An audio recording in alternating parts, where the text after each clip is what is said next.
حدیث مبارک کې راځي نبی کریم صلی الله علیه وسلم فرمایي کم مسلمان چې دا عمل د فرض مونځ نه پس وکړو، د هر فرض مونځ نه پس دا عمل وکړو، نو وی غفرت خطاياه مثل زبد البحر، وی د ټول ګناهونه به معاف کړي شي اگر که د ګناهونه د سمندر د زګ عمرولي نه.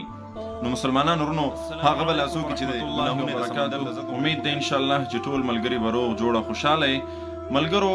په دې نننۍ ویډیو کې به ان شاء الله زه تاسو ته د نبی کریم صلی الله علیه وسلم ښودلی شوی یو مختصر او اسان عمل درښایم چې د هغې په باره کې نبی کریم صلی الله علیه وسلم فرمایي چې کم مسلمان د هر فرض مونځ نه پس دغه مختصر او اسان عمل، اسان دومره دی چې انتهای نشته او الله په دومره اجر ورکوي چې هغه تاسو واورئ نه حیران بشئ. نبی کریم صلی الله علیه وسلم فرمایي په حدیث مبارک کې چې کم مسلمان د فرض مونځ نه پس دا مختصر عمل وکړو نو الله رب العزت به د ګناهونه معاف کړي. غفرت خطاياه مثل زبد البحر، وی الله رب العزت به د ګناهونه معاف کړي اگر که د ګناهونه د سمندر د زګ عمرولي نه. نو مسلمانانو ورونو عمل ډیر انتهایی مختصر دی.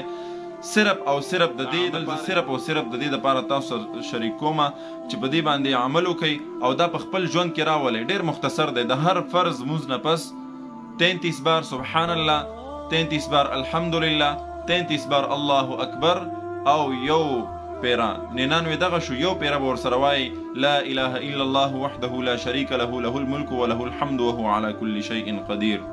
حدیث مبارک کې راځي نبی کریم صلی الله علیه وسلم فرمایي کم مسلمان چې دا عمل د فرض مونځ نه پس وکړو، د هر فرض مونځ نه پس دا عمل وکړو، نو وی غفرت خطاياه مثل زبد البحر، وی د ټول ګناهونه به معاف کړي شي اگر که د ګناهونه د سمندر د زګ عمرولي نه. نو مسلمانانو ورونو هغه به لاسو کې چې د ګناهونه د سمندر د زګ عمري خو بیا هم انسان ضعیف دی. نو نبی کریم صلی الله علیه وسلم موږ ته یو داسې مختصر او اسان عمل وښودلو چې په هغې سره به زمونږ د سمندر د زګ عمره ګناهونه معاف کیږي. نو هر مسلمان ته پکار دی چې دا عمل د هر فرض مونځ نه پس خامخا وکړي. زما په حساب سره 2 منټ هم په دې باندې نه لګیږي. د 2 منټو عمل او دومره غټ اجر په الله ورکوي چې ستا ټول ګناهونه به معاف کړي او اگر که هغه د سمندر د زګ عمرولي نه. نو مسلمانانو ورونو د دغې کلماتو پابندي کوئ، د هر فرض مونځ نه پس دې دپاره یو 2 منټه ورکوئ، نو انشاءالله الله رب العزت په دې په بدله کې ډېر اجر درکوي او مونږ هسې د نیکو وږي یو. ځکه د قیامت په ورځ دلته په دنیا کې خو پته نه لګي چې نیکي څه ته وایي، د نیکۍ بدله څه ده موږ ته خو دا پته نه لګیږي. خو دا یاد ساتئ چې کله د قیامت ورځ شي که نه نو یو مسلمان به د خپل یوې نیکۍ دپاره دی به مور ته ودرېږي، مور به یې ورته یو نیکي نه ورکوي، پلار ته به ودرېږي، پلار به ورته یو نیکي نه ورکوي، زامنو ته بچو ته به ودرېږي، زامن او بچي به د یوې نیکۍ ورکولو نه انکار کوي. نو په هغه ورځ به بیا موږ ته د نیکۍ پته ولګېږي. دلته موږ ته نبی کریم صلی الله علیه وسلم په څومره مواقعو کې دا بیان کړي دي چې ګوره په دې باندې دومره اجر ورکوي، دومره اجر ورکوي، په دې باندې دومره اجر ورکوي.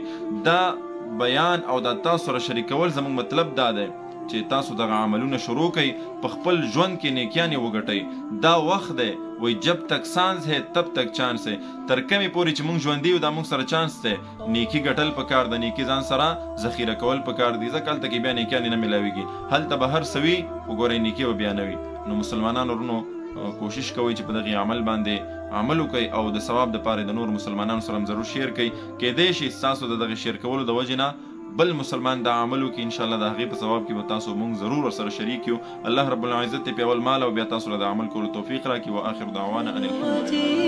عربية حسبي بأنك منطقي وبياني، عربية قلبي وروحي أحرفي ولساني.